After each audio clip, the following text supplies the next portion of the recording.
got one nickname that most people know me by, which is Dude, given to me by Dave Wedlock in 1973. I used to dress what I thought was fairly sharply. I used to wear suits and hats and all those good things, and he thought I dressed like a dude, so hence the nickname, and had it ever since. And there's a lot of people that don't know me by any other name than that.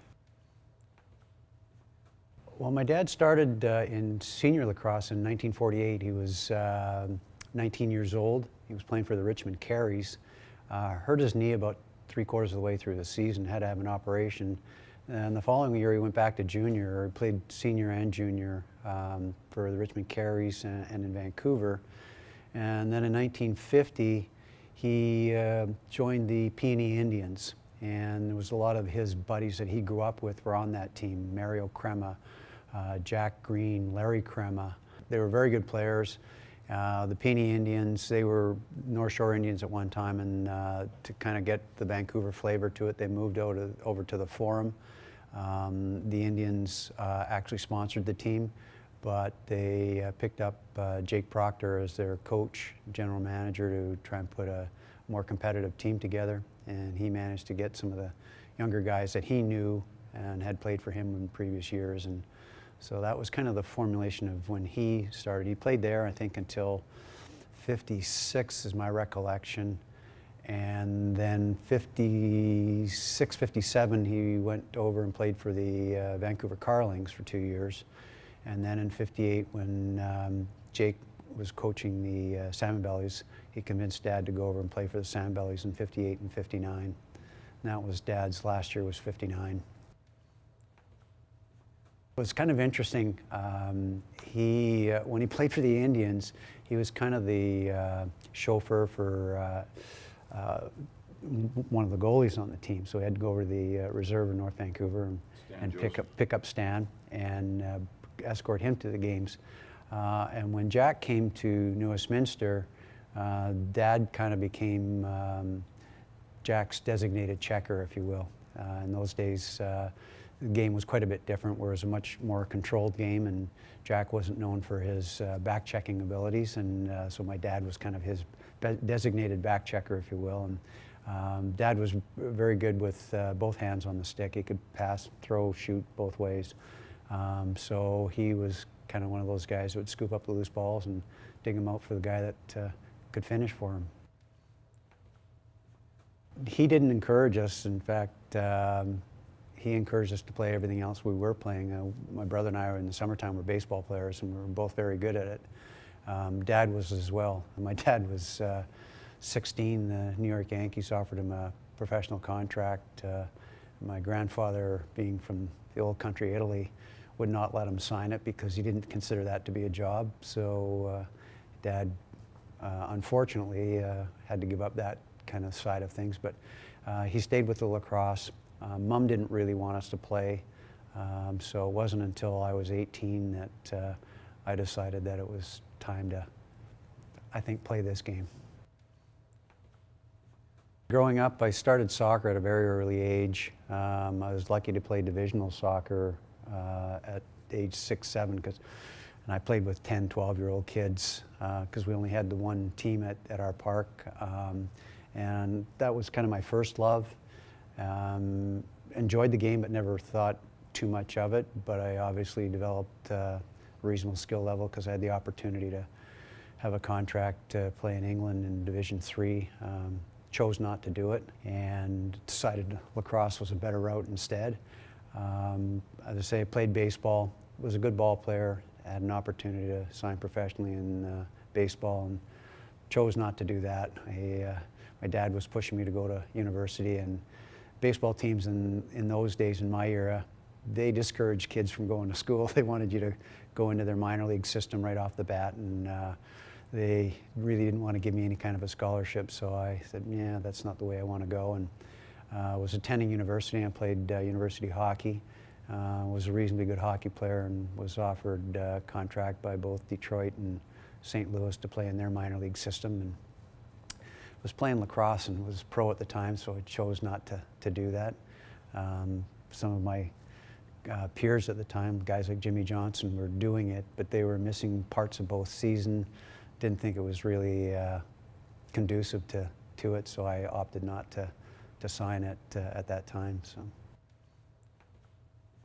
I was a shortstop. I'd gone to a couple of rookie camps down in Seattle, or they call them rookie camps, and I was 16 and 17 years old, and had my eyes opened a little bit as to the talent of other players, not only at my position, but just at any other position. And I found out, which was really foreign to me, if you were a shortstop, you were a shortstop, but if in the professional baseball leagues, you could be a shortstop where you are, but you may be a right fielder in their mind, or you might be a third baseman, or you might be a second baseman. So they were going to play you where you wanted to be, not where you wanted to play and where you thought you deserved to play. So it was quite an eye-opener. So I realized fairly early on that given my size, I probably wasn't going to make it to the major leagues. I was probably going to be able to go up the ladder a ways, but I didn't think I was going to make to what the ultimate goal was to play Major League Baseball. It was in my last year of university and my last 2 years of school, and Detroit offered me a contract, and it just didn't seem like a smart move to give up my last year of school, and the same thing with St. Louis. They offered me a contract about a month into school, and was like, okay, now do I basically blow off a year of school and have to come back, or finish it off at some other point in time just to go down and play? And like felt I was a good hockey player. I had people tell me that I was probably better than I thought I was anyways, but I never thought I was going to make it to the NHL. And if I was going to make it to the NHL, I really believed it was for the proverbial cup of coffee. And so to go down and it was the height of goon hockey, and to go get your head kicked in just for the sake of kicking around in the minor pros just didn't make a whole bunch of sense to me. So I chose not to. I was blessed with some pretty good talent. I was pretty fast, and I had some pretty good skills, but I'd also played other sports that I think translated well into lacrosse. I played high school basketball, and I played soccer for all those years, and I always felt that you could translate a lot of the things that you learned in both of those games into the game of lacrosse. As I mentioned, I started at a late age. I was 18, but having seen a little bit of the game, and again, I think just through kind of common sense, I went, okay, now if you translate some of these skill sets over, some of the thought processes that you have in those games over, they should work out well in the game. And fortunately for me, they did. And I think some of that had to do with the fact that, like I say, I did have some decent God-given talents, but I had a pretty good work ethic. I worked really, really, really hard to become a good player. As an example, when I first started, the first year that I played, I had a key to the Killarney Arena.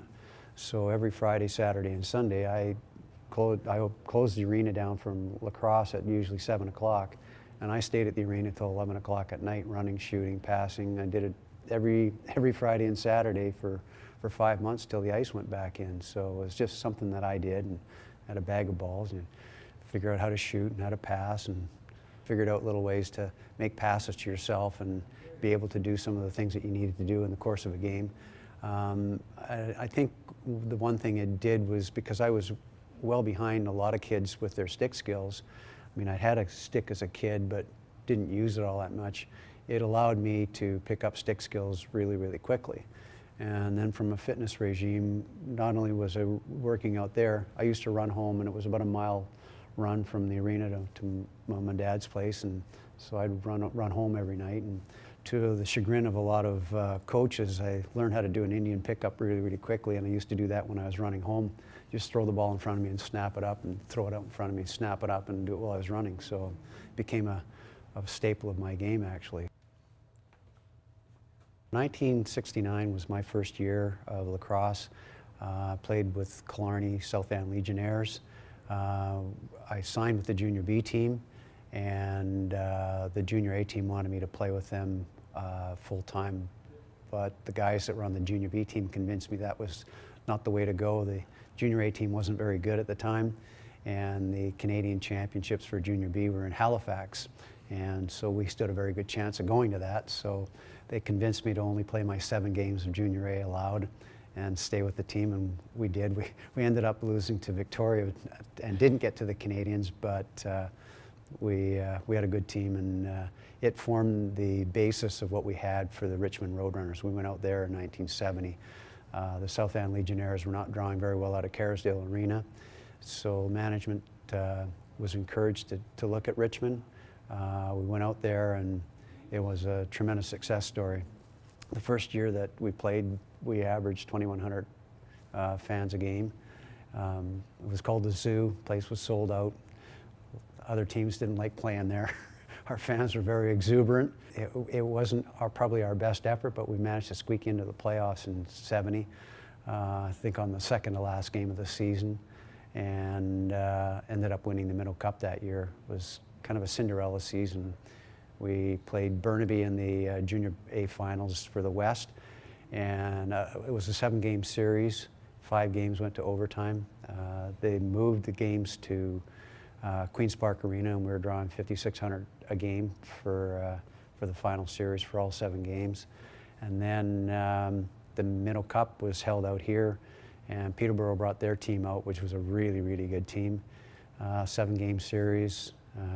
Every game was sold out, and we were fortunate to win in 7, and I think 4 of those went to overtime. We actually had a very talented team, especially guys that went on to be high level performers, whether it was in the East or in the West or in the pro leagues that we had. We had Bobby and Brian and Davey Tasker, myself and my brother. We had Jerry and Ronnie Pinder. We picked up guys like Dave Taylor from Burnaby, Tacky Bohalis. So we had some pretty talented players on those 2 years that I played in Richmond, and even subsequent to that, my brother played he played 72 through 75 in Richmond, and Bobby and Brian were there, and just really, really talented players. Rico Belusi. So there were some really, really good players that played out of that Richmond team. But we were more of a team than we were single individually talented guys. We had a lot of fun together. It was really, and I really believe that that's why we won in 1971, is we came together as a team. We had 21 guys. When they announced the lineups, it was actually pretty comical. There was 4 brother acts in a row, and then there was 2 cousins that played, they were sequential numbers, 19 and 20 and that kind of stuff. So it was really, it was a unique group. In '72, we went to the Minto Cup. We lost in Peterborough in 4 games. I think we actually had a better team in '72 overall talent-wise, even though we lost a couple really good players. But we were a good team. The guys liked each other. We did a lot of stuff socially together. It was probably one of the more unique situations that I had been in my sporting career to that date. Well, I saw what it did for us in 1971, and I kind of consider myself a little bit of a cerebral player as well as an active athletic player. And it kind of resonated with me that, hey, here's the reason why we won. We didn't have the best coach. We didn't have the best goalie. We didn't have the best scorer. But when you put 5 of us on the floor at any one time, we were pretty good. And everybody realized what their deficiencies were and what their strengths were, and people compensated for those things. So we played together as a group. If somebody may not be a really good checker, but they're really good on offense, somebody that was a good checker made sure they picked up the slack for them. So you kind of saw that, or I saw for sure, what that could do for you. And that was only the one part of it. We were a really good social team. We did everything together. Like Friday nights, we'd find a reason to get together. Saturday night, we'd play. That was our home night. And then on Sunday, usually Sunday afternoons, we'd find somebody's place that we could go to or get together as a team. Now, some of that got nixed because we used to practice a lot on Sunday. Our coaches were adamant about us being really fit, and so we would probably practice more than a lot of the other teams did. And because of that, I think you kind of grew together, but guys just had a natural affinity for each other. And I think because we had some good success that very first year, that helped a lot for the 72 team. Guys picked up right where they left off and stayed with that, but it really resonated with me for the rest of my career. And the one thing that I found is, because we were still pretty young, there was only one, maybe two guys that were married on that 71-72 team. Everybody else had girlfriends, and it was like, okay, if you bring your girlfriend to a party and have fun, she's going to cut you some slack if you want to go out for with the guys and that kind of stuff. And so it made for a much better life, and I translated that into my senior career, especially when it came to the bellies. I saw what it did for us in Coquitlam, or was doing for us in Coquitlam. But when it came to the bellies, I made sure that all the guys' wives or girlfriends were incorporated in something. We did stuff socially just about every Saturday night, just to make sure that everybody was kind of together. That was the easiest way to take guys that had to put up with 4 nights a week, 2 practices, 2 games a week, and make sure that their girlfriends or wives were happy with them. And I always said to the guys, make sure your wives are included in this. Bring them to the games, because if you don't, it's going to cause grief for you, and it's going to cause grief for the team.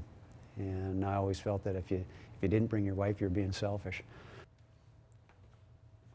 I'd actually played, when I was in junior, you were allowed to play 7 games as a call-up to senior per year.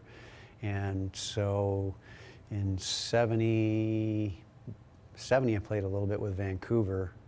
71, I played mostly with New Westminster. I played 6 games with New West and 1 with Vancouver. And then in 72, I played 6 games with New West and 1 with Coquitlam. The one time that we played was when Windsor came out. There was kind of a crossover from the Eastern teams coming out. There was Brantford and Windsor both came out that year. And I got picked up, myself and Walt Weaver got picked up by Salmonbellies, and when the game was over, everybody went to Centennial Pavilion, and Walt and I kind of got left out on our own with our girlfriends at the time, and that stuck home with me. And when the draft was coming about, Coquitlam, I knew some of the guys on the team, but I knew who was running the team, and they approached me that, if we draft you #1, will you play for us? Everybody suspected I was going to say no, I'm going to want to play in New West. And I guess I had a bit of a bitter taste in my mouth from that one game. And I thought, well, if that's the way it is there, it's not something I'm really keen on. And again, that kind of goes back to my thing about being a team and everybody being incorporated in that group. And so when it came time for the draft, and Coquitlam said, will you play? And I said, yeah, I will. So they drafted me #1, and kind of the rest is history. My first year in 73, we went to the Western Final. We lost to Vancouver in 6 games.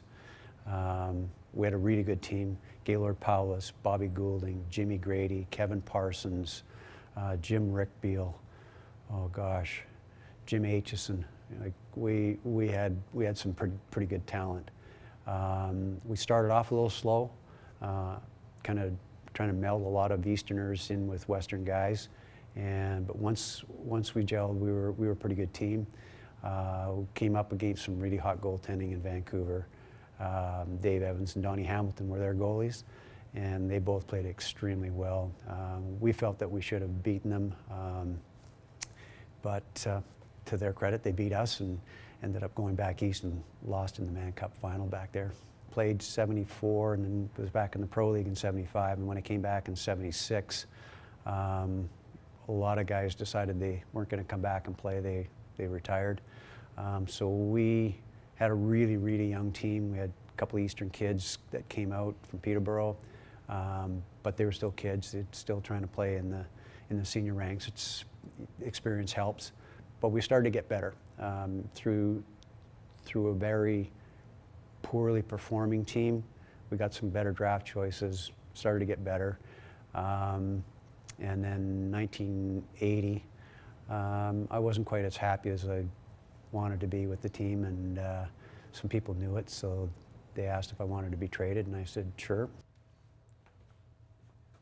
Casey managed to engineer a really unique trade, because in those days there were not a lot of trades in lacrosse, in the West Coast anyways. Down back east, yeah, there was, but in the West Coast, really not that many. And I was excited to come to New West. It was a good new lease on life for me.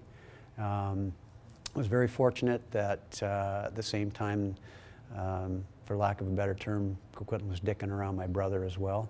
And so he came available, and I asked Casey if he wanted to pick him up, and he said yeah. So, which was, for me, was great, because I enjoyed playing with my brother. We played on the same line for 3 years together, and we used to battle in practice, but when we're on the same line and in a game, it was just a whole different ball of wax. We had fun together, and we knew each other exactly what we were going to do, and he was an extremely unselfish player, to his own detriment, and sometimes I used to give him a bad time about it, because I said, you're making it harder for me, because they know that you're not going to go to the goal. 74 was interesting. Jimmy Calder and I were talking about that earlier. It was supposed to be a mixed team, East and West, and I think actually originally it was probably going to be more weighted Eastern players than it was Western players. And then something happened, I don't know whether it was federal funding or what it was, but it became more of a Western group that was probably going to make that team. And we were holding camps out here. We had them every Sunday. Lots of guys out, and I was fortunate enough to be one of the 22 or 23 guys that made the roster, and we went to Australia. We really didn't know the game. We played some exhibition games against University of Washington and some of the Seattle club teams. They were vicious affairs because we didn't know the rules, and we thought we hacked in box lacrosse, but in their game, if you had the ball, you got whacked, and we didn't understand it all. And there was there was a couple brawls in what should have been a friendly field lacrosse game, but we started to learn the rules. When we went down there, we had 4 Eastern guys, and the rest of the contingent was from the West here. We did okay against Australia. We did okay against England, but we got thumped by the U.S. They were good, and they didn't hold back on us either. It was a great learning experience. It was really, really interesting. I'm glad I got to do it, but it also gave me an appreciation for the game. I came back and I went, you know, we need to play more of this. I like this game.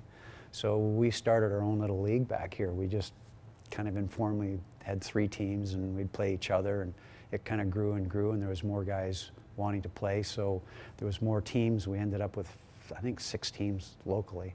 And then when 78 came along, and we went over and played in Manchester, and when we won the Worlds that year, when we came back after winning the Worlds, it was totally different. That fall in 78 and then through 79, the number of guys and kids wanting to play field was just exponentially higher. It was a huge stepping stone for what became some dynastic teams. I mean, you had Victoria Sea Sprays through the 80s. I mean, they were amazing. I think they went 62 or 72 games without a loss. We finally beat them in a tournament in Portland, but they're just amazing. Then they went on another run for like 56 before they lost a game. So it was really quite it was an eye-opener, but it was a game I enjoyed. I have to admit, I really, really enjoyed it. Yeah, it was fabulous. It was kind of like what everybody aspires to as a kid. You want to be a pro in whatever sport you're playing in, and got to live my dream. 75, I was the first pick by the Caribous. Kind of a unique experience. It was my first year in the league, and they had kind of had a salary cap for different levels of players. And so I was holding out because I felt that I didn't have to be held to that account. And I actually ended up signing my contract 30 seconds before the draft took place, and the Caribous selected me #1 overall. And it led to a fabulous year. Again, we were not the most talented team in the league, but we as a team came together. Like, we won because we were a team. We ended up getting into the playoffs on the very last game of the season. We won our last game, and Philadelphia lost their last game. And we squeaked into the playoffs, played Long Island, and beat them in 6 games, and they were prohibitive favorites. They were #1. And then we played Montreal in a 6-game series final and beat them for the championship. It was fantastic. We struggled. We drew pretty well for a while, and then when our struggles, we lost, I'm going to say 12 out of 15 games, and we went from a really good team to close to the bottom of the heap. And then all of a sudden we went on a bit of a tear. We had a team meeting, kind of got our act together, started playing as a group, started becoming a real team, and a testament to a lot of the guys that were kind of our core leaders, if you will, Jimmy Higgs and Pat Differ. Veterans, but guys have been around for a long time. We're real leaders, made sure that we were being held accountable. We had a lot of rookies on the team, but the rookies were, well, we were rookies, we kind of weren't. We'd been through it before. We knew what to do. We knew how to win. We were very fortunate that way that out of the probably 9 or 10 rookies that we had on the team, 8 guys had won Canadian championships of some sort, be it Minto Cup or Mann Cup. So it wasn't like winning was foreign to us, but we did pull together, and it was a really, really fun year. It was unfortunate that the Montreal Olympics came in '76. If that had not happened, or if the league had found a better solution for the Montreal franchise during the Olympics, the league would have survived and not had to go on the hiatus that it took from '76 through to '84, '85, I guess, when the league resurrected itself. But it was a tremendous time. Still have some great friendships. We had a reunion a couple of years ago for our championship team. Was extremely well attended. I think of the 23 players, I think 18 guys were there. Yeah, it was fabulous. Pat Differ, Jimmy Higgs, a guy by the name of Travis Cook, shot the ball harder than anybody I've ever seen. Literally harder than anybody that I've ever seen. Larry Smeltzer was one of our goalies. We had mostly Eastern guys, but then we had Gordy Ozenchuk from here. Brian Evans played out here for several years. He and I are on the same line. Murray Cocker. And then there's probably a lot of guys that, from the East that the Easterners would know, is Bruce Murdoch, Russ George, Terry Sanderson. Terry was he was just coming into his own as a player at that time. In fact, came out here and played in Victoria after that, but he was a good player on our team. Yeah, we were a pretty solid team. We had the red line, the blue line, and the brown line, and the brown line was our checking line. And they put the fear of God into you, quite frankly. We used to play a zone defense, and I know what it was like for us at practice. And it was about half of what the guys got from the other team, and they just got butchered when they decided to cut through the zone. It was, and they were a tough 5 guys. They could back up whatever they were doing, so it was kind of an interesting group. But they were kind of our spiritual momentum when we needed to get something going in a game. They kind of figured out a way to do it. So, but it was a great team, and like I say, we were not the most talented, but we did come together at the right time. But we really believed in each other, and we played for each other. And I think if you talk to anybody that's been associated with championship teams, and it doesn't matter what sport it's in, those are probably the best teams that they played for, and probably the most successful teams that they actually played for each other. They enjoyed each other. I made the comment to my brother. I said, it feels like we're home, and that's what I felt like. And it was not a slight against Coquitlam, because I enjoyed the 6 years that I played there. The guys were great. The fans were really, really good. They treated me extremely well, but it was just a different feeling. And the 12 years that I played, they were probably, if not the best 12 years of my career, they were pretty close to the most fun that I'd had anyways. And as we were talking about earlier, I was big on team, and I made sure, or I felt it was my duty to make sure that the players were part of the team and made themselves part of the team. I wasn't shy about taking guys aside and say, hey, you got to start hanging around with us. That's what we expect here. And it was kind of some traditions that I felt that we had in New Westminster that maybe other teams didn't have, but they were positive traditions that the guys needed to be aware of and fall in line with, quite frankly. I was dedicated to the game. Even in the last 3 or 4 or 5 years that I played, when I couldn't run to train, I'd cycle 30 kilometers a night just to make sure that I had fitness to be able to play. I was still enjoying the game, but doctors had told me to avoid as much running as I possibly could, and if I could limit it to game nights, that's what I should do if I wanted to have a happier, healthier life when I finished. So, but I did. I approached the game with an attitude that we're the best.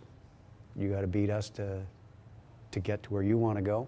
And I, in my own subtle way, held people accountable, including myself, to the standards that I felt that we needed to have to win. I don't mean this in a negative way, but I know probably the first 7 years that I was with the Salmonbellies approached the game much more differently than the last 5 years. Last 5 years for me, the regular season was, okay, it's a regular season. I played to get ready for the playoffs. That's all I cared about, was winning the Mann Cup. And I felt that same way the first 7 years, but I probably had more of an emphasis on what the league meant to win a league championship and where you finished in the league. I felt that it meant something, but the last 5 years, winning the playoffs was what it was all about. That's why you're there. First comes to mind is Wayne. Got to play with my hero, my kind of who I looked up to. I was a fan of the game before I came to play, so I'd watched Wayne play. Jimmy Giles, Kenny Wenzowski, kind of like players to me, where they were pretty fast, had good skill, could play, defense and offense. And some people may argue about whether I could play defense, but actually when I first 10 or 12 years that I played, I actually was a defensive player.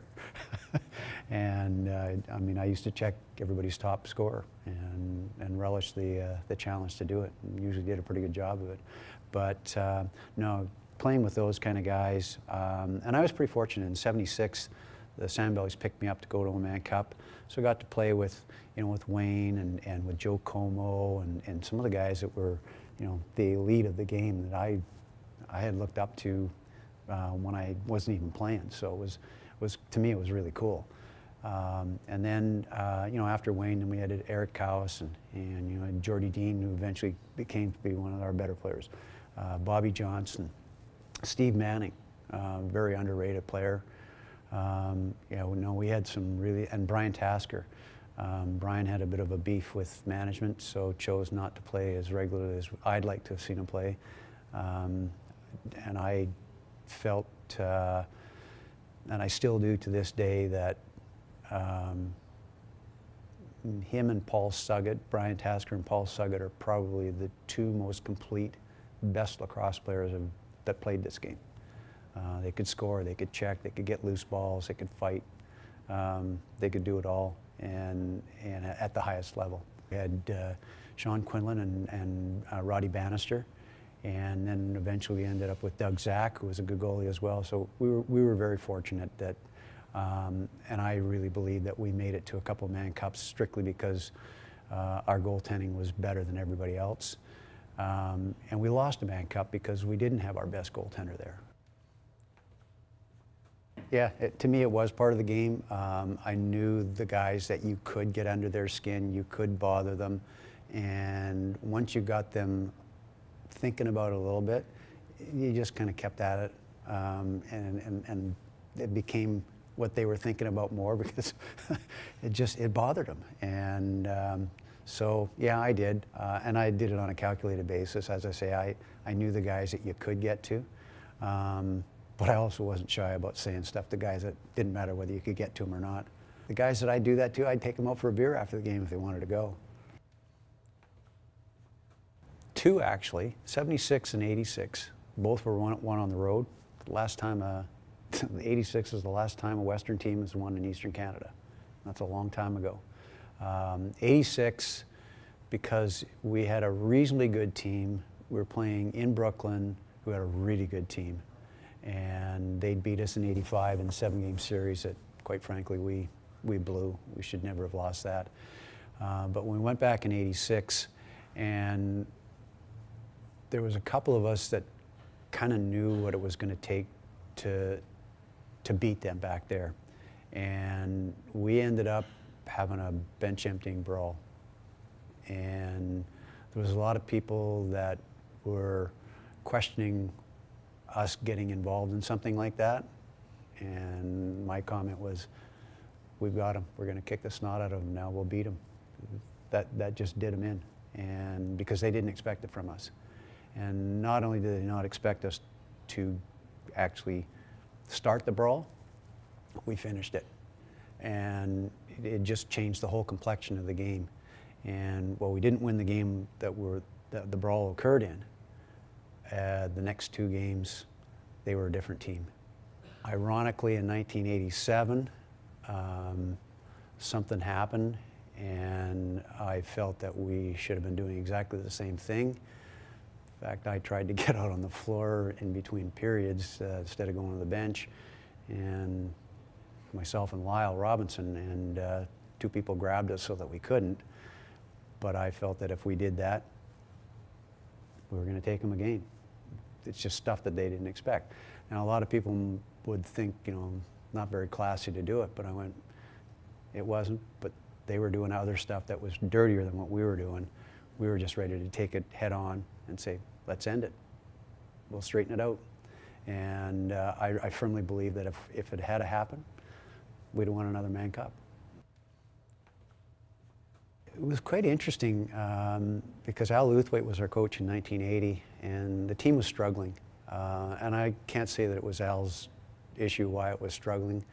It was just a whole bunch of new guys kind of being thrown together. Didn't really know each other all that well.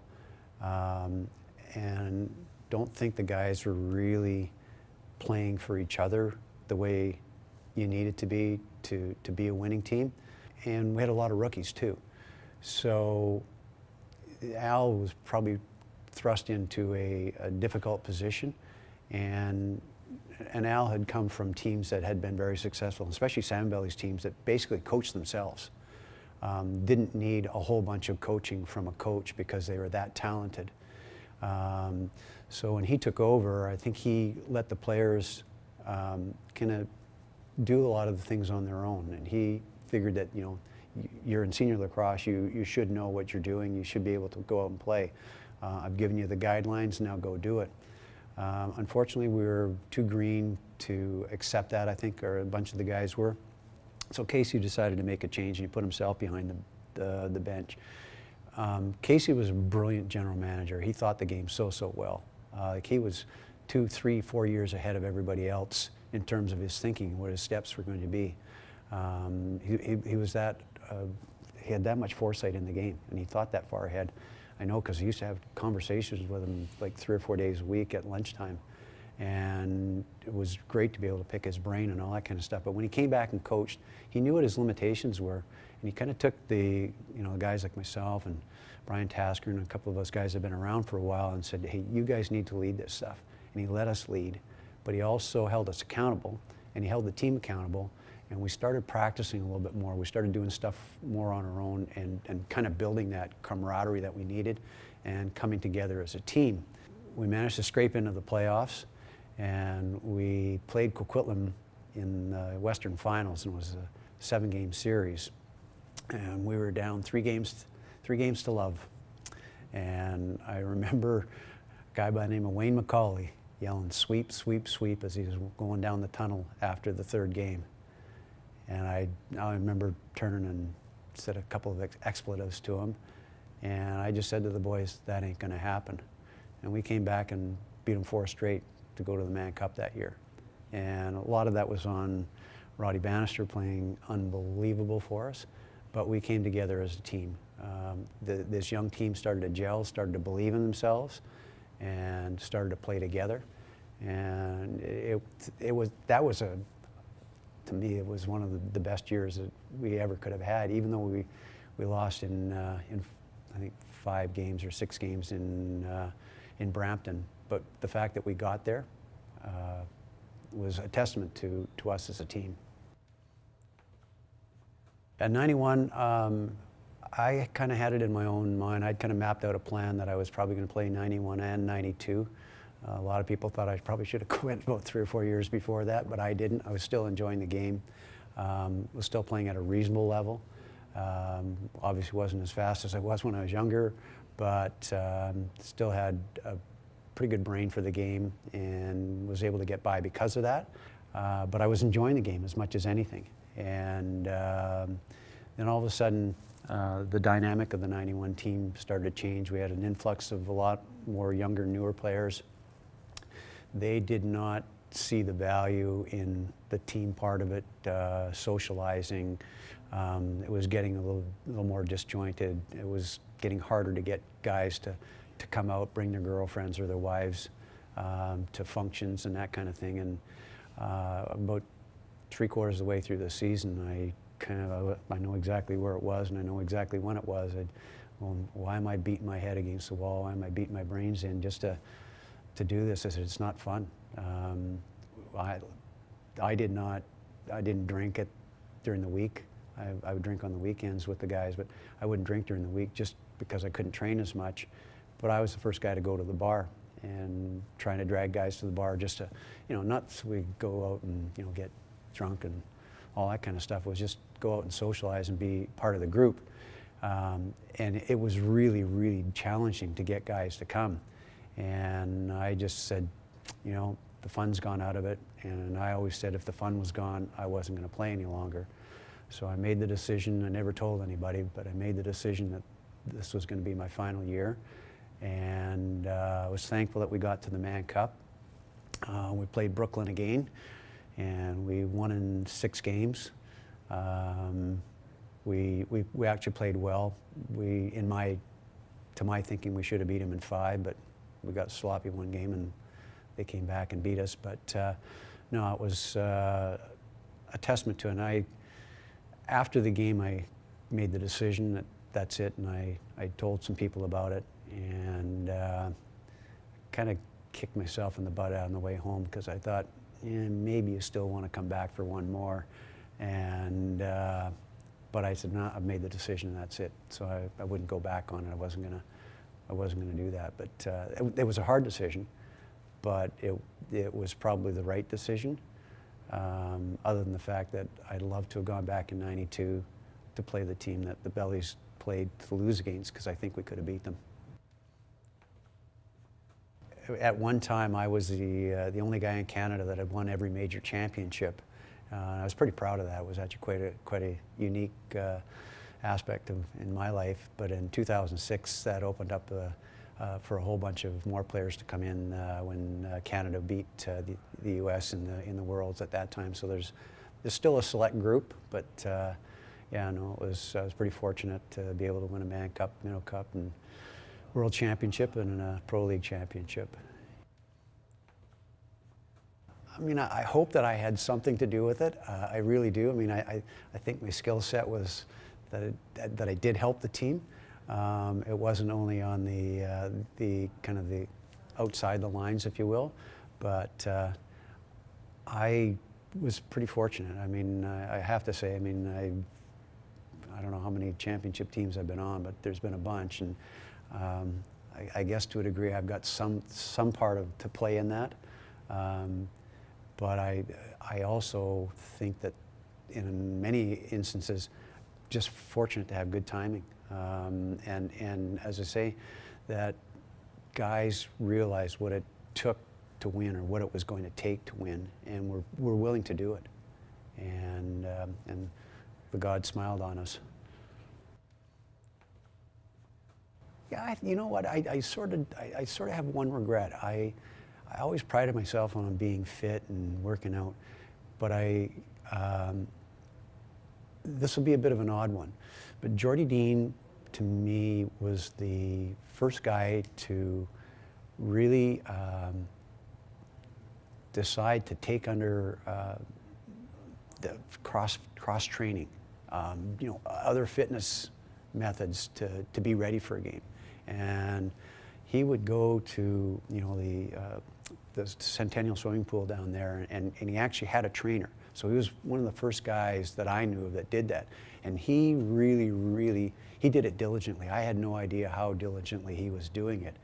I did it to a degree where when I couldn't run as much, I used to do like cross training or aerobic training. I used to go over to the community center and be with a bunch of women, which wasn't a bad thing because you're doing some physical activity with a bunch of women. But that was my way of doing it. I wished I had really taken that and run with it, because I probably would have played for another year or two, because I think I would have had the capacity to do it if I had have gone out and done a few more things differently in terms of how I trained, what I could work on, and that kind of stuff from a fitness level. So that's probably the only real regret that I have. I'd like to have played a couple more years. It would have been fun.